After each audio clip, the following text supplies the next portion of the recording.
Nderuar kryeministër, nderuar ministri, nderuar komisionerët, nderuar pjesëmarrës, distinguished guests. Let me begin by expressing Të filloj duke shprehur mirënjohjen për ftesën dhe për përfshirjen e prezencës së OSBE-s në këtë diskutim kaq të rëndësishëm.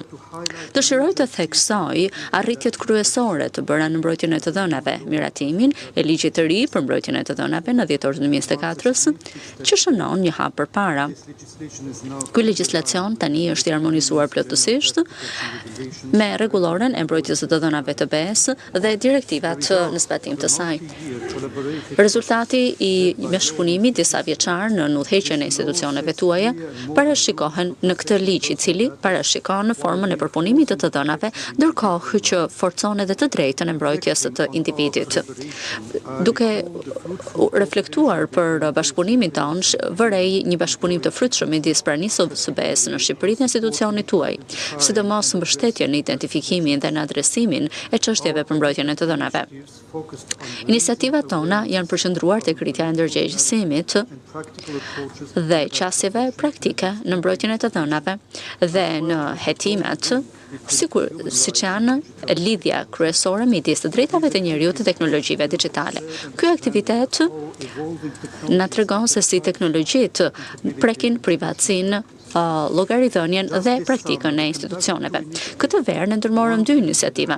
Njëra kishte të bënte me Këshillin e Lartë të Drejtësisë dhe një tjetër me prokurorët e përgjithshëm dhe prokurorët e medias.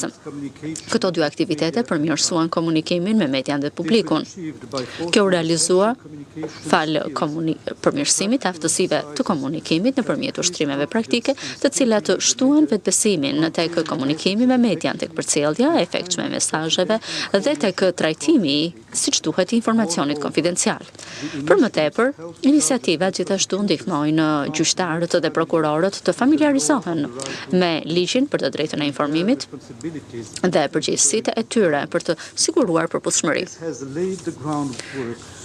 Kështu janë hedhur themelet për punën e vitit tjetër, ku ne synojmë të zhvillojmë edhe më tepër protokollin e Këshillit të Lartë të Drejtësisë dhe të asistojmë në hartimin e strategjisë së komunikimit për prokurorinë e përgjithshme.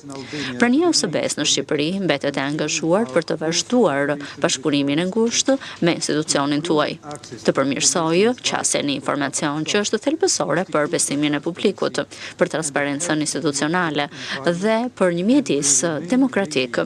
Ne jemi gati të ofrojmë më tepër mbështetje në këtë drejtim. Faleminderit. Zoti ambasador, mund mendoj që fjalët tuaja janë një program